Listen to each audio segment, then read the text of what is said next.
আকাশবাণী কলকাতা জেলার চিঠি মুর্শিদাবাদ থেকে লিখেছেন আমাদের সংবাদদাতা মামুন ফারুক। কখনো দাবদাহ, কখনো বৃষ্টির শীতল পরশ, বৈচিত্র্যময় আবহাওয়ায় মুর্শিদাবাদে উদযাপিত হল রথযাত্রা।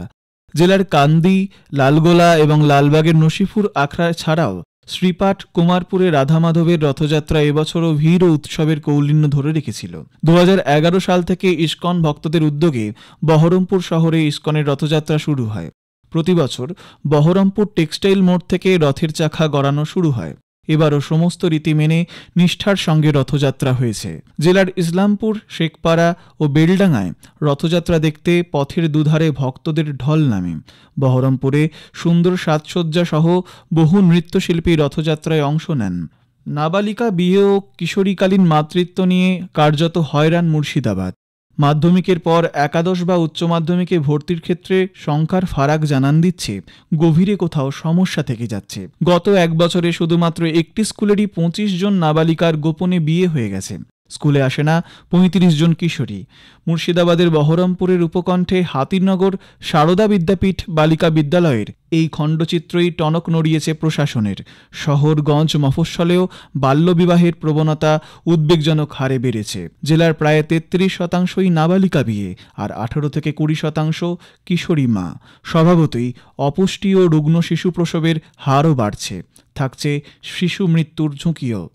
চলতি মাসেই জেলার কান্দি, ডোমকল, হরিহরপাড়া সহ বিভিন্ন থানা এলাকায় কমপক্ষে 15টি নাবালিকা বিয়ে রুখে দিয়েছে পুলিশ ও স্থানীয় প্রশাসন।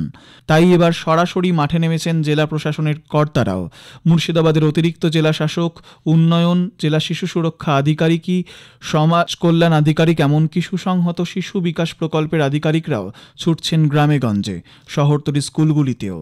জেলার বিভিন্ন প্রান্তে নাবালিকা বিয়ে প্রবণ এলাকার স্কুলগুলিতে বাল্যবিবাহ ও কিশোরীকালীন মাতৃত্বের কুফল বোঝাতে ছাত্রীদের সাথে সরাসরি কথা বলছেন তারা। দেশে উৎপাদিত তাপবিদ্যুতের 24% সরবরাহ করার রেকর্ড গড়েছে এনটিপিসি ফারাক্কা। পশ্চিমবঙ্গ, বিহার, ঝাড়খণ্ড ও সিকিমে সরবরাহ করার পাশাপাশি শেষ অর্থবর্ষে 16% উৎপাদন বৃদ্ধিও হয়েছে সংস্থার নিরবচ্ছিন্ন বিদ্যুৎ উৎপাদনে। একই সাথে কয়লার ব্যবহার ও জলের অপচয় বন্ধ করতেও সক্ষম হয়েছে জাতীয় তাপবিদ্যুৎ কেন্দ্রের ফারাক্কার এই শাখা।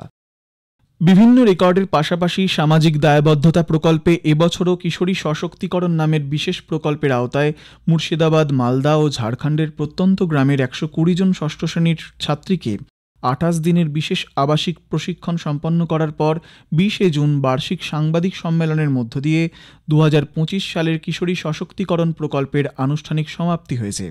গত 28 মে সূচনা হয়েছিল এই বিশেষ প্রকল্পের, যেখানে ফারাক্কা জাতীয় তাপবিদ্যুৎ কেন্দ্রের 50 কিলোমিটার এলাকার মধ্যেই 24টি স্কুল থেকে মোট 120 জন ক্লাস 6-এর ছাত্রীদের বিভিন্ন প্রশিক্ষণ দিয়ে আত্মনির্ভরশীল করে গড়ে তোলা হয়। আজ সমাপনী অনুষ্ঠানে উপস্থিত ছিলেন সংস্থার এক্সিকিউটিভ ডাইরেক্টর অজয় সিংহল, তাপবিদ্যুৎ কেন্দ্রের কর্মীদের নিয়ে গঠিত উদিতা লেডিস ক্লাবের সভানেত্রী সীমা সিংহল সহ বিশিষ্টরা। পুনরায় নিজেদের আগের চাকরিতে ফিরতে পারবেন মুর্শিদাবাদের এমন 204 জন শিক্ষক শিক্ষিকার তালিকা প্রস্তুত করেছে জেলা শিক্ষা দপ্তর, যাঁরা এই নিয়োগের আগে যে বিদ্যালয়ে শিক্ষকতার চাকরি করতেন সেখানেই পুনরায় যোগদান করতে পারবেন। সেই তালিকা ইতিমধ্যেই স্কুল শিক্ষা দপ্তরকে পাঠানোও হয়েছে। জেলার শিক্ষা ভবন পরবর্তী নির্দেশের জন্য অপেক্ষা করছে। উল্লেখ্য, শিক্ষা দপ্তরের নির্দেশ মতো চাকরিহারা শিক্ষক শিক্ষিকাদের তালিকা প্রস্তুত করা হয়েছে।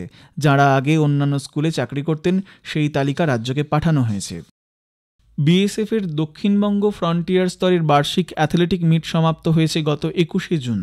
মুর্শিদাবাদের বহরমপুর সেক্টরের নিয়ন্ত্রণাধীন 73 নম্বর ব্যাটালিয়ন ভারত বাংলাদেশ আন্তর্জাতিক সীমান্তের রানীনগরের মোহনগঞ্জ সীমান্তে এই বার্ষিক ক্রীড়া প্রতিযোগিতার আয়োজন করেছিল।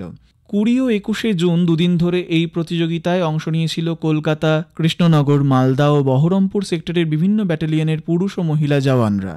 Relay race, shot put throw, hammer throw, high jump, long জাম্পের মতো মোট 10টি ইভেন্টে তারা প্রতিযোগিতা করেন। সমাপনী অনুষ্ঠানের বিশেষ অতিথি ছিলেন বহরমপুর সেক্টরের ডিআইজি অনিল কুমার সিনহা, 73 নম্বর ব্যাটালিয়নের সিও দীনেশ সিং ও ডেপুটি সিও রাজীব আলী। জেলার চিঠি শেষ হলো। মুর্শিদাবাদ থেকে পাঠিয়েছেন আমাদের সংবাদদাতা মামুন ফারুক।